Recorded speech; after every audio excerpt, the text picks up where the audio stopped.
we couldn't really make it up, but I don't even know if I can share this, but I'll tell you. Yeah, who cares? Yeah, so I'm glad you came on the podcast today. Yeah, thanks for inviting me. Glad I finally made it out. Yeah, when that thing switched, I was like, what's going on the TV? When it went from white to black, I was like, oh shoot. Yeah, I wonder if that affect the color at all. Oh no, it's fine. It looks great. It's in D-Log. Yeah, it's in D-Log. It's in B-Log, Black Log. Yeah. It's in Lincoln Log. Also, you know what I'm digging? I've been digging the no case look too. Hey, this is, I don't know if I don't know. You? It's just revert like osmosis, just hanging around you. But what I do is I have my case. Yeah. And it has like my driver's license, my card, which is nice because I don't bring a wallet anymore. Because I just keep my driver's license in, in the little wallet. Mm-hmm. And then what I do is, so I still keep the case on it, just like that one right there. Yeah. But then when I go to an event or whatever, I just take it off and leave it in my computer bag. The case? Mm-hmm. You leave the case off? Why? I just go like this. Because it's so clean. It is super clean. So that's my case right there. See it? Yeah, I see it. So does that have an attached wallet or does it have a magnet? No, it's magnet. So I could put the wallet on this. Yeah. Okay. But I like this clean look. So I go throughout my day like that. Yeah. But then when it does come showtime, when it's showtime, yeah, it's just like this. Hey, and it's just so much clean. It's super. It looks great. The only thing I can't have it just clean or else I'd drop it. It is slippery. It's so slippery. It is so slippery, especially with that like frosted glass. It's like, oh yeah, I'm like, I literally have thrown it. I've tried to catch it with my foot and kicked it into the wall. And pull it out. For me. Yeah. I've never broken my screen on that phone. It's amazing. It's really. And I just dropped it on concrete today. It's surprising how many people break their phone screens. Yeah, which I'm not saying it has anything to do with the person. No, it does. But I've scratched my screen, like not crazy, but just like some scratches. And I'm like, but not even enough to repair. I'm like, oh, when I trade up in a year, I'll deal with it for the remaining 6 months. Right. My screen's pretty scratched, and even the edges are pretty dinged. But like, do you use the screen protector? I did, but then I never got a new one when I took off my old one. Oh. So it's clean. It's bare bones. I don't use a screen protector for 3 reasons. Oh. I didn't even think about this, but in my head, I was like, here's 3 reasons. Okay, what is it? The first one is touch and feeling and being able to like, let me rephrase this. Yeah. Okay. The first reason is it can be harder to press sometimes. Really? Like try to open up an app or type. I didn't even realize that. And maybe this is because I was using like old technology screen protectors on the iPhone 6. We're using the Zag Pro. The Zag Pro limited edition. Yeah. Shatterproof. Yeah. Titanium glass. But like sometimes we already pressing or swiping or typing, like it would not glitch, but lag time, which wasn't there. Yeah. And then the second is whenever you're watching something, like not that I do like crazy video or color edits, but still like I like the source. I like to get as close to the source as I can, bro. Match source. I like to get straight to the source. I don't want to be looking through like an ND filter. On the phone. Yeah. What was the third one? The third reason, which is like a psychological thing, but it's like back in the day, and I still remember this, a lot of people had covers over their couches to protect the couch. Well, what happened is the cover would get dirty. And it's like, yay, the cover's doing its job. It's protecting the couch. The couch is still clean underneath. So why have the couch? But why have the cover if you're going to look at that, live with it, use it every single day until you get rid of the couch? Right. Why not just let that be on the couch? Right, because they don't really want to use it, I guess. That's weird. They're like buying a couch for no reason. Exactly. But it's like you have the protector on it, but if the protector's always dirty, then you're looking at it dirty anyway. Exactly. That's why this one guy, that's what really made me take it off, is because I had it on there for the longest time and it had a big crack through the middle. And then I was on an event with this guy. He's like, yo, dude, your phone looks like Fisher Price. And I was like, he's like, why? He's like, if you're a content guy, why do you have a broken screen protector? I'm like, So I just went ripped it off right there in front of him. He's like, that's a good point. He's like, yeah, dude. He's like, Fisher Price phone. I'm like, oh my gosh, that's funny. So now I'm like, yeah. Hey, same thing. If you're gonna use it with the crack down the screen protector and not replace it, just have a crack in the screen. It's the same thing. Right. And then you get a new screen, not a new screen protector. Oh, It's so much nicer. Although if I had a new screen right now, it would be so nice because mine's a little scratched up. I try to just hold out. Like I've been blessed enough to not seriously injure it. Yeah, no serious injuries. I trade up about every 2 years. That's pretty good. Is that the 14? This is the 14. I'm an even guy. So 10, 12, 14. I'm an odd guy. That's a 13, bro. Okay. Yeah. Oh, you need to go to the 15. It's Yeah, out. I know. All right. But you know what happened to my 12? I was using the flashlight on it. And then I put it on top of my car. Oh, no. Okay, this is also why I'm caseless right now. I used to have an OtterBox. You know the OtterBox is supposed to be like the toughest phone case. Yeah. I had one. Ugliest phone case, too. But the toughest. And I had one on. So I'm using the flashlight on it and I put it on top of my car. Yeah. Because I'm like trying to get things in my car. Well, I left it on top of the car. Yeah. And so I'm backing up. It slips off and the front tire goes over it. Oh, my gosh. And Did it smash it? it did. It was on a gravel driveway. Oh, gosh. So it just ground into the rocks. How was it? So here's the crazy part. It landed, thankfully, face up. So the box, the case was on the Gravel. gravel, Okay, and the that's tire nice. roll at the top. Okay. It should be good. Bro. The phone was like smashed down the middle.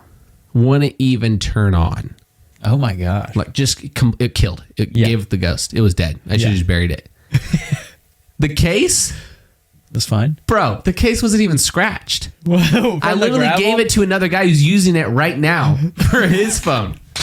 OtterBox. You did it again, but no, you didn't. It's like the case is indestructible, but what about the phone? That's why I have That's in the case. What about the phone in the case? That's funny, though. So yeah, so it's like they're not lying when they say the case is indestructible, but then also it's like it doesn't do its job at it all. doesn't do its job of protecting the phone. Yeah, that's interesting. Remember when life-proof cases were a thing? And everyone was like... It was like those ones that were waterproof, and like it was like Oh a yes, plastic film. Ugly. Now, I would never wear that. bro. That was the thing, man. I know, but now I'm like, wait. Well, first of all, they got bought by OtterBox. That's it. I don't know if I told you, but I just got that new MacBook. Yeah. So I had Logic, I had Final Cut Pro, I had Motion, all these other ones. I did compressor All on your old release one? on the old one, Yeah. but it was on a different iCloud, and I wanted to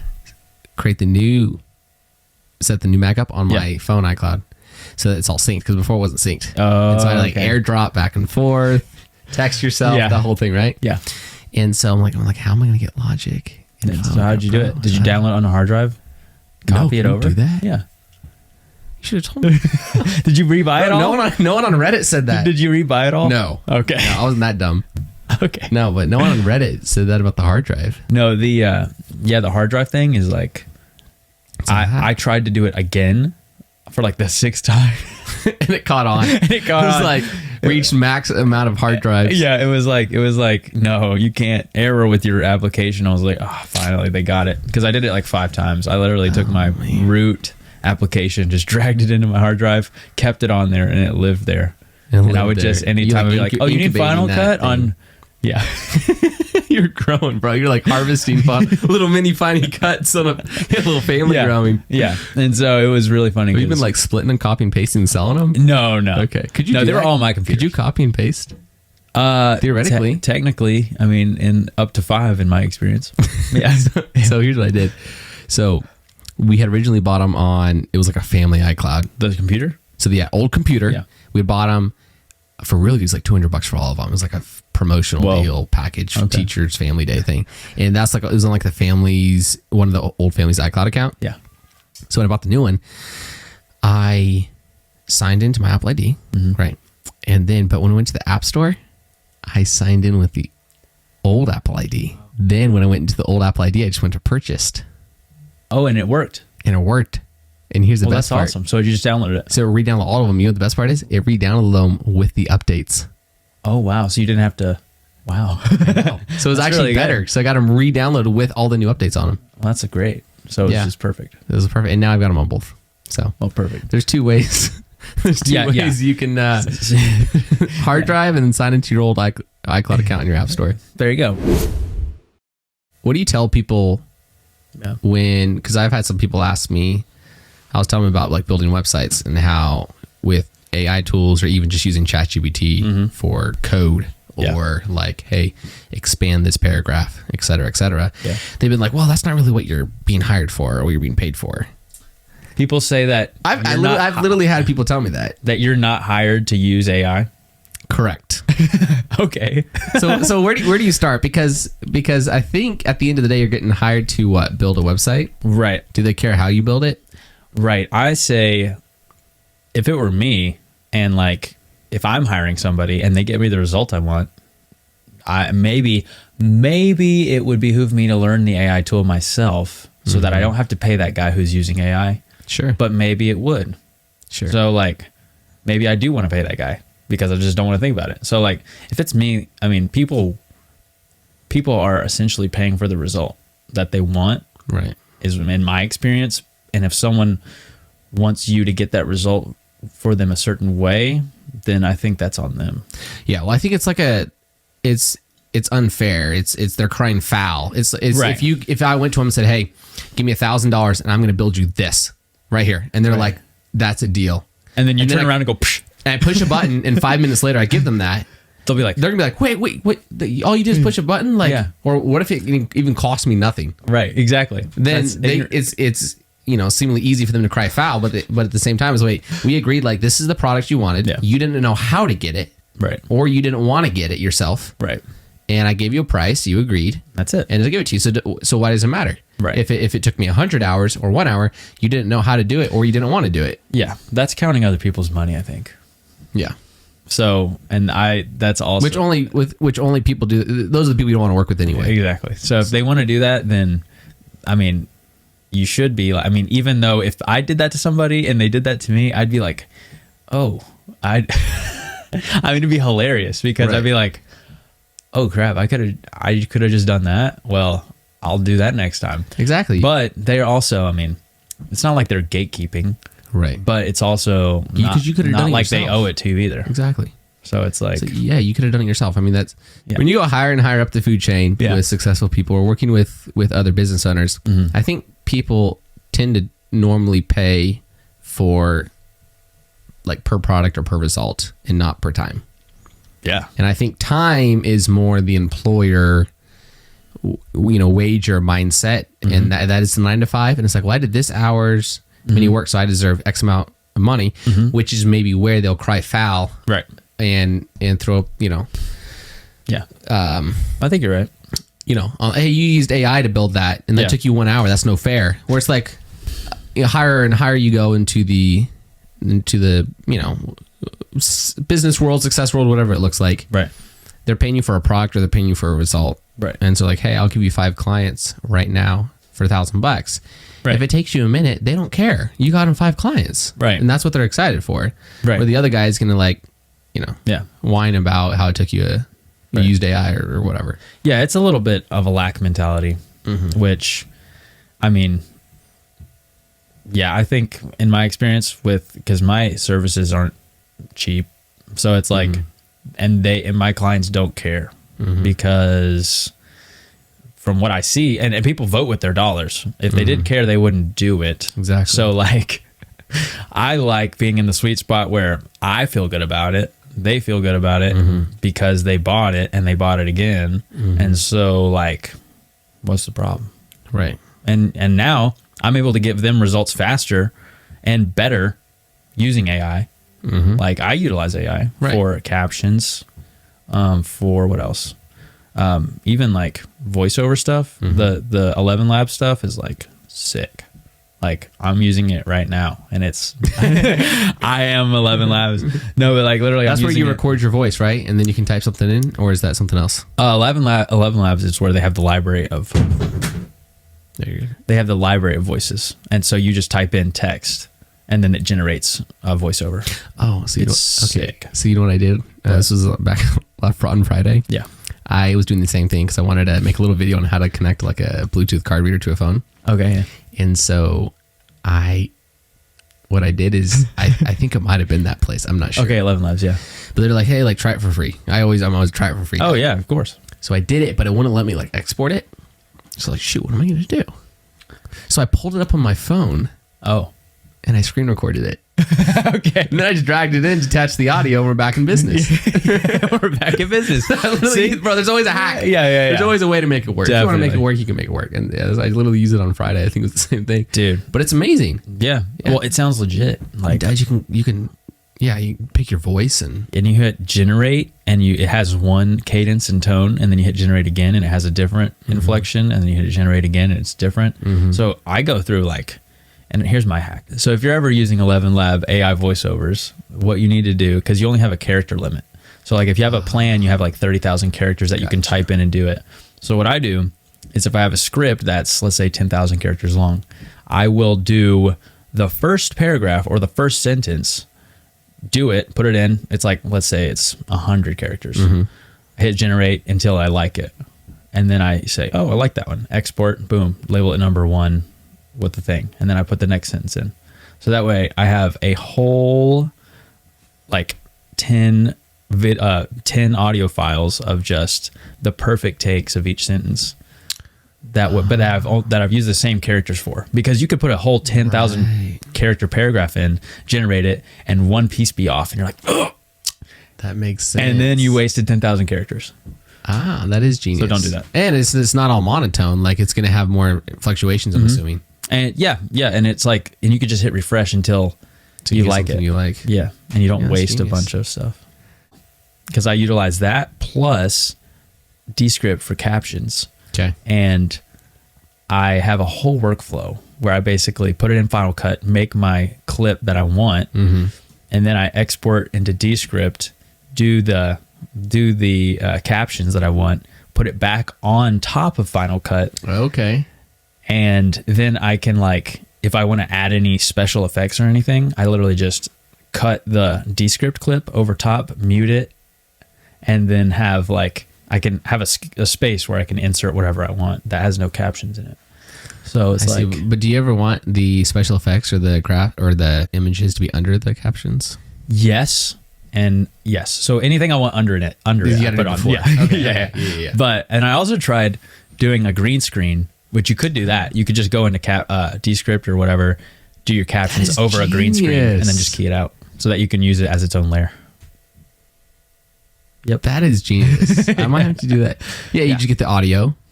Yeah, put it in. And we'll see. I use captions, but it'd work the same. Yeah. Because I would just export the movie with the green screen and then audio. Yep. There you go. And then you have your own layer. Yeah. And then you can like drag and drop if it's off a little bit. Exactly. Yeah, because I hate. I used to type in captions manually, dude. Oh no. Yeah, and I used to actually do it. Is this like pre-AI? Yeah, it was free AI, literally a year ago. Oh man. And it was terrible. And I hate. You were like a keyframer. Yeah, I would literally just drag titles into the next clip, and I'd copy it and then type in new words and then drag it and then type. I was like, oh my gosh. And literally, like, all these viral editor like Ryan McGinn and stuff, they actually still do that. Really? To my knowledge. I know we asked them this straight up, like in 2022, and they did. I know they did. Well, I'm sure when you get to the top level, Yeah. When Hollywood's making a movie, I'm sure like CGI, like it's still CGI, not AI. Yeah. Yes. When you get to a certain point where every little detail they're on top of, Yes. they want full control. That's true. And that's fine. But Yeah, not me, they can dude. afford that. Yeah. Yeah, they can afford that. That's what that. Everything comes out of the day, they can afford it. $100 million budget. Dude, and one thing, I did try to get, what's the platform called? There's a platform where you can literally make your own AI avatar. You just submit a clip of you talking to the camera, you give your consent, and they can generate an entire, like any use case avatar of you. Really? Yeah. So you don't even have to be on camera. So they do have that. Well, I know they have that for voice. Yeah. I know they have it for voice. You can, they have you say a little Yeah. paragraph and then they use that, which is, I haven't tried it, but that Yeah. seems interesting. That's cool. But this one, you can do voice and video, which could be crazy. I think it'd be boring. I like being on the camera. Man, you have to like give your consent and then you're going to be in the, wait, what was the meta, what was the AI world? What was that called? I thought like it had the one where they had the $400,000 NFT yacht. Yeah, and like the concert. I blanked on it. It was huge. The Sandbox? Yes, but what was that whole thing called? AR. No, VR. I don't know. No, but it was like the VR world. What was Yeah. that called? The VR world. There's Metaverse. Metaverse. The metaverse. Duh. It's just metaverse. It's metaverse. Yeah. Yeah. You're gonna give your consent. Next thing you know, you're gonna show up on a billboard in the metaverse. And so I was like, wait, I know that dude. You were buying groceries last week. So, yeah, He's you like some figure out, rock star in the metaverse. yeah, you figure out you're the most used avatar in the metaverse. In the metaverse. And everyone You're in the metaverse. face of metaverse. Yeah. Like they're using you on everything. You're a freaking celebrity. That'd be so funny. So I had a tooth that was like bothering me in the back, like one of the back molars. I hardly ever go to the dentist, Okay. but it was hurting me, and I knew there's like something wrong. Yeah. So I go into the dentist, and he takes a look at it, and he's like, "Yeah, you got a deep cavity." He's like, "You're gonna need a root canal." Oh gosh. And so he's like, "There's this really good place that we have a relationship with, like across town. Yeah. Send you over there. They can do it and get you patched up." And I'll collect some commission. And Exactly. It'll be fun. So most people go to the doctors to hear what to do. I went to the doctor to tell him what to do. Oh shoot. Yeah. Because if I'm going to see a specialist, it's because I want their advice. If I'm going to a doctor, it's because I want to do something. Right. So I said, well, doctor, you have two options. I'm not even making this up. Yeah. I said, well, we have two options. I said, I don't want to get a root canal. Yeah. Personal choice. So My body. I can, my body, my choice. So I said, our two choices are we can either try to fill it Yeah. or we can just pull it. Right. And he's like, why don't you want to do a root canal? He's like, they're not as bad as they used to be. Now they're safe and blah, blah, blah. And Yeah. I was letting him talk. Yeah. When you fill out the paperwork, you have to list down your allergies. And I literally put in there like fluoride, mercury in my allergies. Oh, nice. So maybe if they actually put something in me, I could sue them or something. Yeah.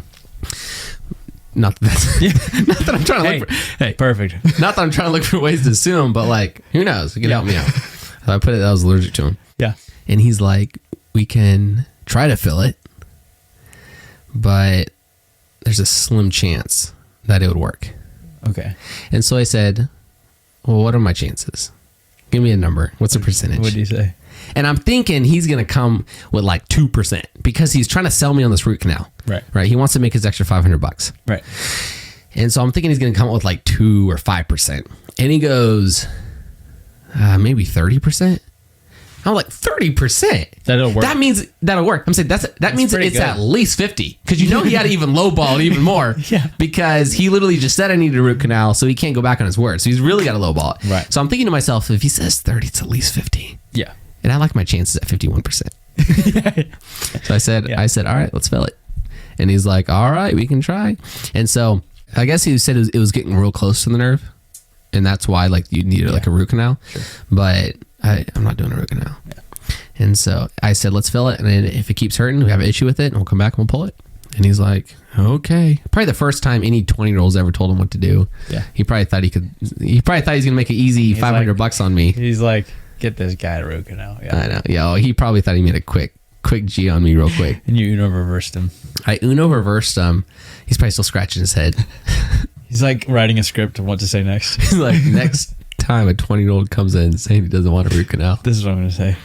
I make it back. But that is something that a lot of people don't realize how much of a choice they have, especially when it comes to health. Mm-hmm. The doctor doesn't know best. They're just an opinion. They're advisors. They're an opinion. They're an option. Yeah. So what they say is not gospel. Yeah. Some of them have good advice. Some of them have bad advice. Some of them have different advice. Right. So you don't just go in there and be like, okay, tell me what to do. You got to weigh your options. You got to do your own research. Listen to what they say.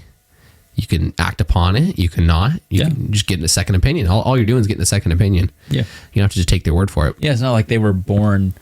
It's not like they were there when you found out about this. Exactly. Like you just came to them.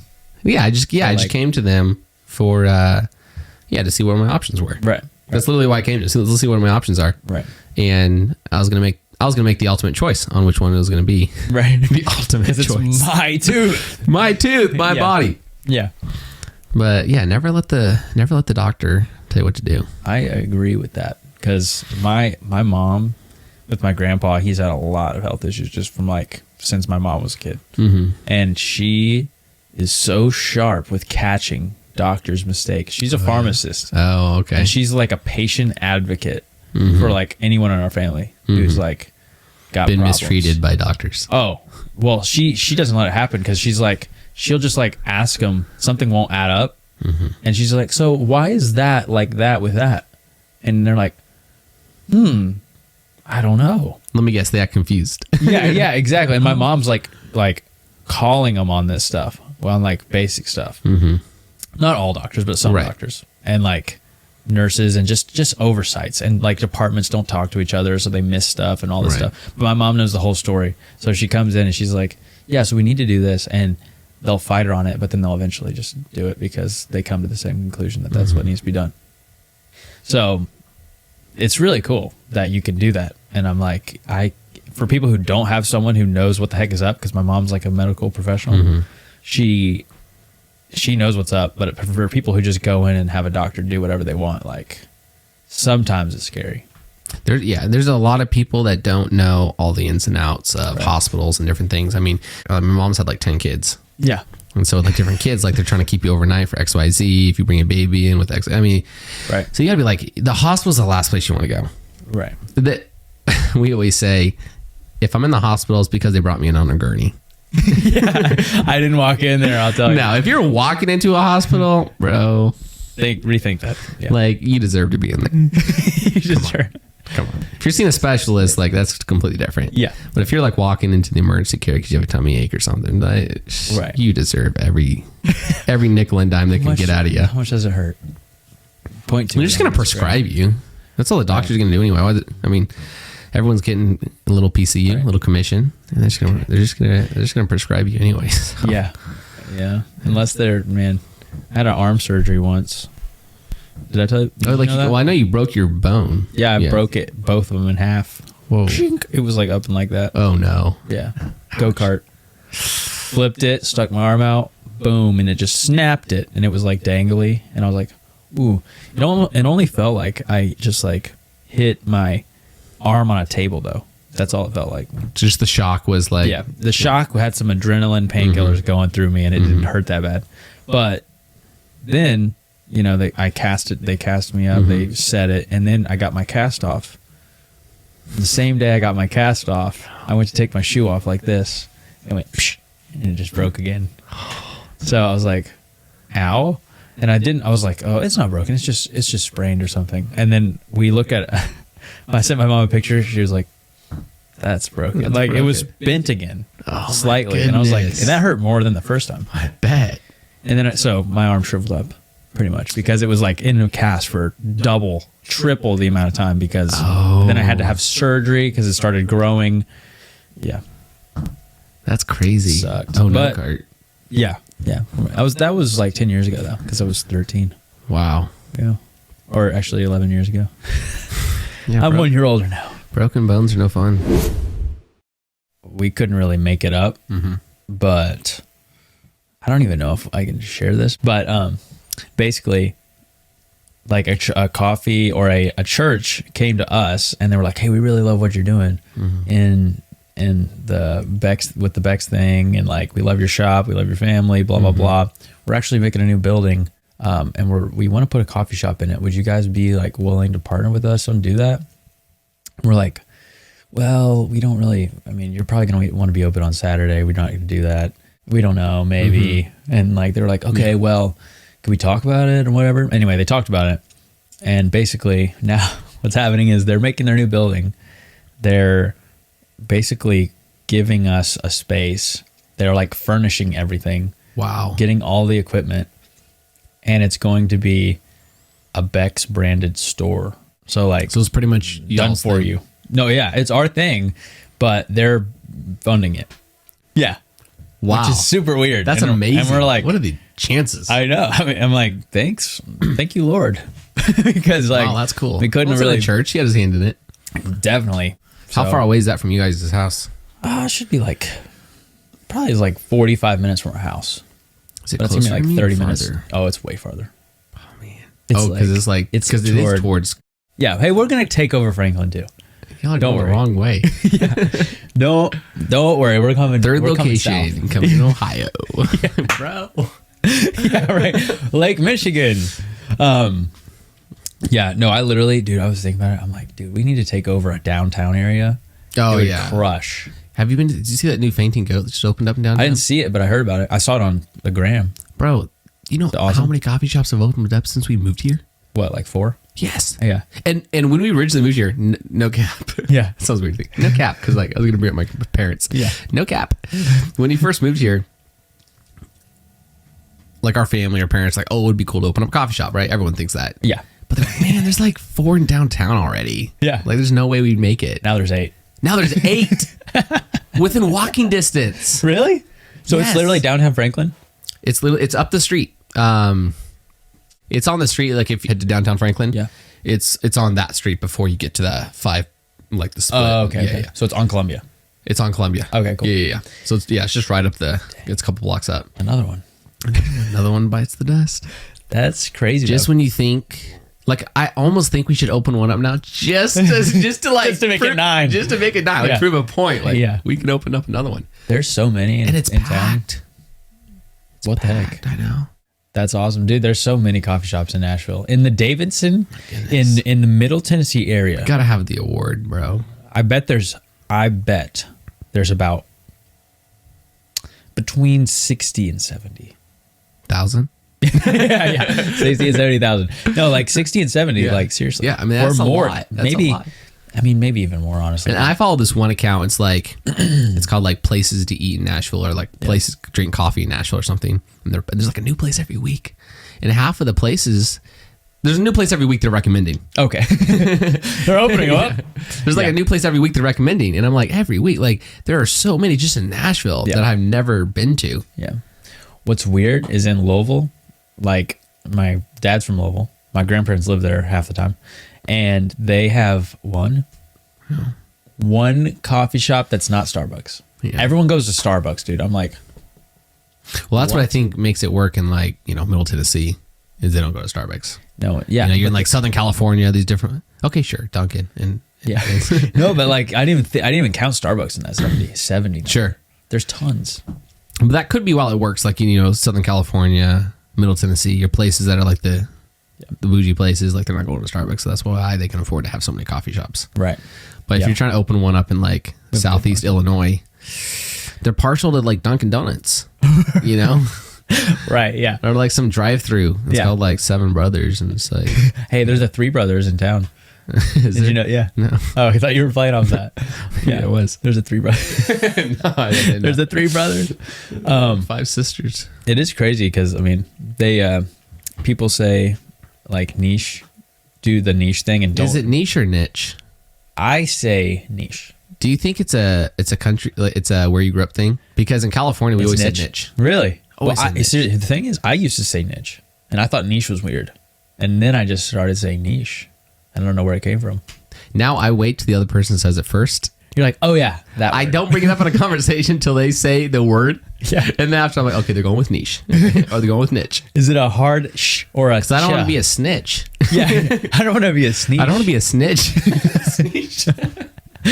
Sneeches get steeches. I don't want to be a snitch if they're saying niche. Yeah, yeah, yeah. Or a snitch if they're saying niche. Sneeze. Yeah, I don't know, man.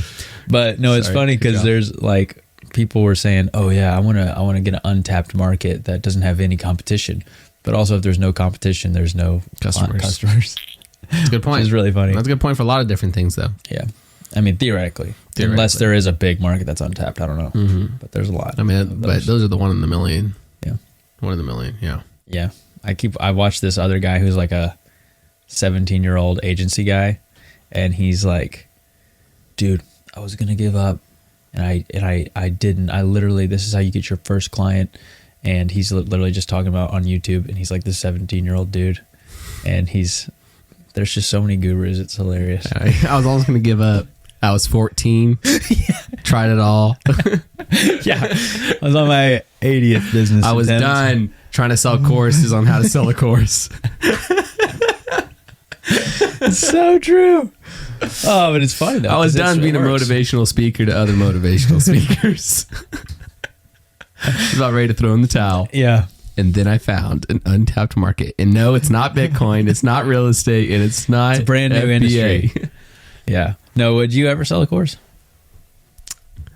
people would buy it. What would it be on, do you think? Here's the thing. For me, I can't. I don't know if it's like I'm too hard on myself and I just wouldn't do it because I'm like, oh, I'm not ready, or if I'm really not ready. You know what I mean? Well, I think people would buy anything from someone that is just an absolute leader in that field. So right. If, Hermosi comes out tomorrow with like, here's how to scale a business, or he can come up with a million different things, but like on how to XYZ with your business. Yeah. It could be anything from health to like how to, sell, to how to grow, to how to train, how to teach, preach, meet, whatever. Yeah. He can sell a course. Like, I think because of him, right, there'd be so much just value in that right. I think it'd be easy to buy that course. Right. And so I think with people that are, leaders in their fields or experts, or they've got the experience, if Musk came out tomorrow with something, if Musk came out with like a masterclass, I'd watch it. Bro, yeah, it'd be sick. But it's like some random dude who's on a YouTube ad who's like, buy my course. I'm like, right. I could probably, after watching your course, I could probably make my own course. Right. So I think it comes down to like personal brand. Like if you develop it, because you're not buying Hermosi's course on how to scale a business necessarily because of you're curious on how to scale a business. You're buying it because it's him. Right. And you're like, oh, I'm sure I'm going to get stuff out of it. And you probably will. Right. But it's the same with like if Musk did a masterclass. Right. You'd watch it because it's Musk. Right. And so if you're a nobody trying to sell a course or something, I just think there's no brand there. Then you're trying to convince people on why they have to buy the course, where Musk isn't convincing anyone on the course, or Hormozi. It's they're the brand. Right. They're what you're buying. They're the selling point. They're the selling point. Yeah. You got to become a personal brand. Right. Yeah. I also follow this kid. He seems pretty. You follow a lot of kids. Yeah. Are they over 18? Actually, wait. I guess he is. Yeah. I follow this other kid. Who's, he just turned 12. Yeah. Yeah. I'm not sure. His name's Reed, and he does e-commerce drop shipping stuff. And he literally came out like January 1st. He's like, this is day one of making $1 million on my e-commerce store. And I'm like, oh, I'll follow that. He literally blew up to like 45K in like a month or less than a month. Wow. He's kind of plateaued right now. But yeah, well, I think he might have been banking on that to make his $1 million. Yeah, right. He's like, he's like, this is day number one. I'm never starting a course. But actually, he is starting a community. Community course is always a different C word. Yeah. Club, community, chorus, culture, whatever accelerator, you call it. Yeah. Mastermind, yeah. And tank. Brotherhood. Yeah, brotherhood. But it's actually pretty cool, though, because like that was a good story to get it on. Because he was literally like, yeah, I'm doing this. I'm running ads here. This is what I'm doing today. And he's on like day 40 something. Wow. 44, 43. I mean, I technically could come out with a course on here's day one of making $1 million. Yeah. I just don't know when that course would end. Right. But I can start it. Right. Yeah. He's got, I don't know what his end goal was, but I was like, dude, this is pretty cool. He's got the thing in the background, like fundraisers, they have that like thermometer. Oh yeah, and where it's like going up, and then like paint new lines. Like, hey, we raised another 50,000. He's got like one of those in the background. It's like 10,000. Yeah, it's like thank you guys for the support. 20,000. We're almost there. It's like $1 million, like way up. Yeah, he has to crop in so you can see the level change. Yeah. No, he's it's pretty cool. It's funny though because all of his videos are templated, and I admire it because I'm like, dude, this guy's doing it. He's doing it every day. I do appreciate. Cool. I was talking about this with someone else on here. Is I do appreciate when content creators or entrepreneurs do document what they're doing, right? And they're doing, and then they do the day in the lives, even when they aren't the millionaire yet, right, or the successful person yet. Yeah, because one thing you have to keep in mind too is like how much of the billionaire's advice is tangible to me in this moment. Right. When I'm like, should I hire a second employee? And he's like, so here's how I train my 500 employees. Right. It's a completely different ballgame. Right. Super different. And so when you do follow and get to watch different entrepreneurs and business owners and content creators who are more your level, they're above you, or maybe they're on the same track with you or a different track. Yeah.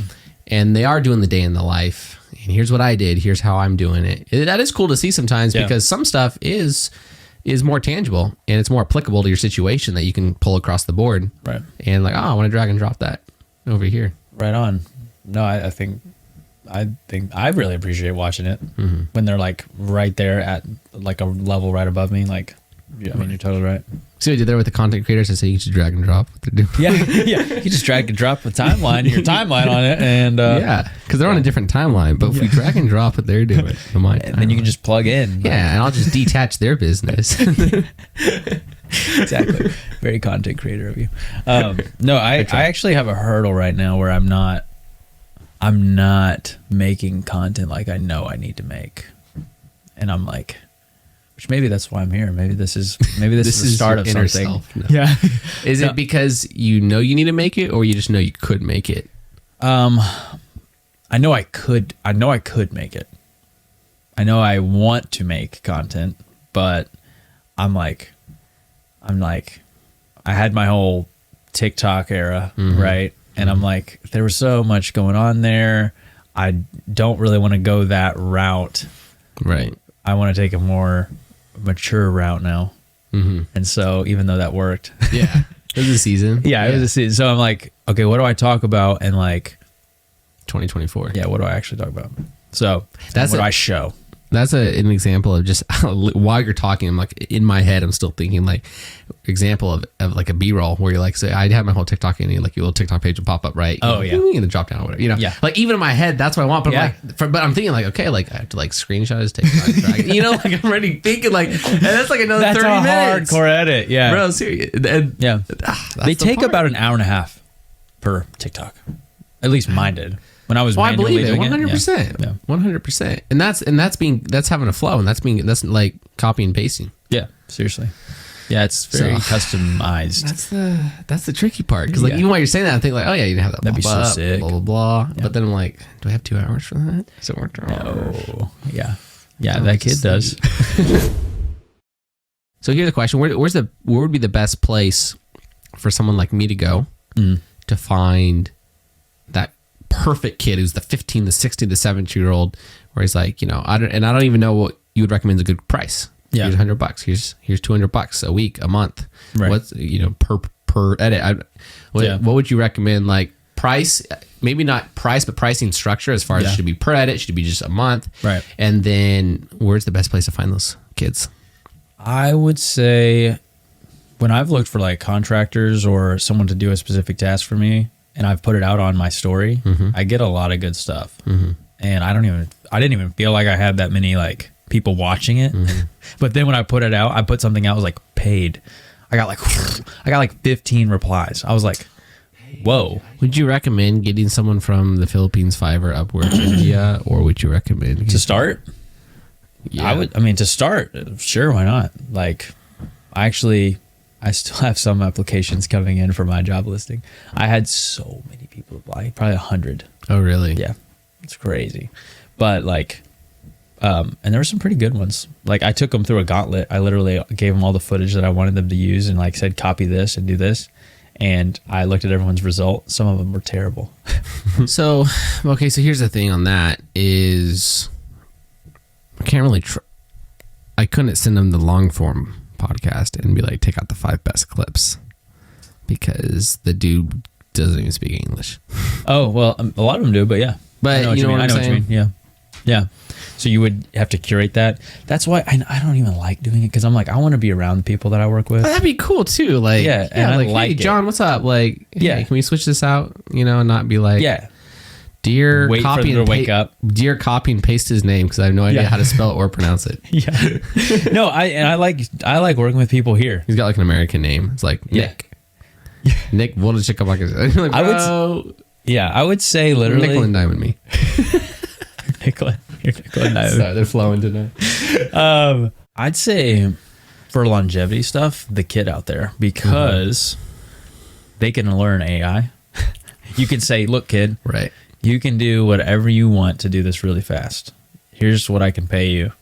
If it takes you an hour, great. If it doesn't, great. So like, that's a great idea. Yeah, I would say get the kid that's young and ready to learn, and then that you can coach, and you have to be super with my experience with training editors, which is not a ton, but the editors that I do work with, like I have to be just super, super detailed with the feedback.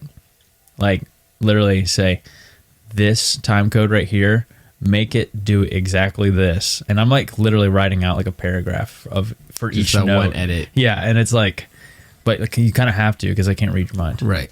So it's like, but then my guy, so I have a guy, Daniel, he's like, I literally was like, here, I want to show you how to do what I'm doing here with the car videos. Okay. Yeah. And he literally You just learned made them exactly the way I made them. That's perfect. It was sick. I was like, I should have done this like a long time ago. The dealership will never know. Yeah, yeah. And yeah. So it was like, and he could actually focus on it more than I could. Right. So like he literally, like the first one, it was like, no, that's not it. And then the second one was like, that looks really good. Let's do this. Let's do this. Let's do this. And then eventually he was just like cranking bangers out. And I was like, nice, dude. Well, giving up control is hard. Yeah, it is. For me, it is. I mean, yeah, because you're the quality control guy. Yeah. And It's my name. And even though you can still be Mr. Quality Control if someone else is doing, you still approve or disapprove. Right. But still, you're just like, I just don't want to worry about that. Like, Yeah. I just know what I want. I know what I like. I can do it. Yeah. It may take me 1 hour, it may take me 5, but I know the finished product. I got it in my head. I can do it. Yeah. Yeah, it is hard. And I was also like, I've been like really trying to wrap my head around going farther together with people because I'm like, I even watched a video that actually hit right on what I was thinking about, but they were like, you can, or like the point was they were saying Amazon, Jeff Bezos owns like 10% of Amazon. Elon Musk owns like 17%. They're not 100% owners. Right. Duh. So like they realized that you can go farther if you implement the right people like sooner rather than later, and then you get your time back. I need to get to the place where my mindset is, I would rather just this work, period, with or without me, or hopefully with me. Hopefully I can bring something to the table. Right. But like, I would rather just work and be easier on me than keep all of the control and the equity and try to force it to work myself. You know what I mean? Well, you've heard the phrase 2 steps forward, 1 step back. Yes. It's almost the opposite, where it's like at first it's 1 step back, but then it's 2 steps forward. Ooh. Like Where'd that? you hear that? When did you come up with that? While you're I like talking, that's that. what happens I when you like talk. that. No, that's great. No, like that is a really good analogy. But I'm like, I think I have like FOMO or something. really? Yeah, no, yeah. I mean, like I do. I'm real, like, yeah. I'm like scared that, oh man, I don't know. Like I don't want to be stingy or greedy, but like I got to get over it because I know that's not the way. So Right. it's like, why can't I just like, no, that's not the way and just be done with it? Which is, it's a whole different perspective when you go to long term and when you think, okay, what's the longevity on this? Whatever it is. Yeah, right. And then it really does shift your perspective. And how you act. Exactly, because it dictates your next steps. Right. So if I want the podcast longevity to be there, if I want it to be long term, Right. no, I can't be the guy behind the computer editing every little thing like I did in the beginning. It's just not possible. Right. So then when are you can make that switch? Right. And if it's going to be good for you, if it's a productive switch, well then wouldn't it make sense to do that as soon as possible? Right. Exactly. So it makes sense logically. Yeah. But still, it's hard. It's hard emotionally. It's hard to pass, like just give it up. Yeah, You know? it is. That's the thing. And that's what I admire a lot about, like, not even like all these big guru Hormozy people out there, but like people that I work with, Yeah. they're like, they just hand opportunity over to other people freely. And I'm like, how do I get there? Because like, I know if I do that, then I'll have an army of people that I can help that are going to have goodwill with me. And that's super valuable anyway. So it's like a win-win. Right. It's like I give them opportunity, they help, they feel invested because they are. So like, what's the word? What are you worried about, Clayton? Right. You know? So Logically, it makes sense. yeah. So I'm working on that with my mind. Yeah, dude. Thanks for having me on the pod. Yeah, this has been great. Thanks for letting us use your cam. Yeah, this is cool.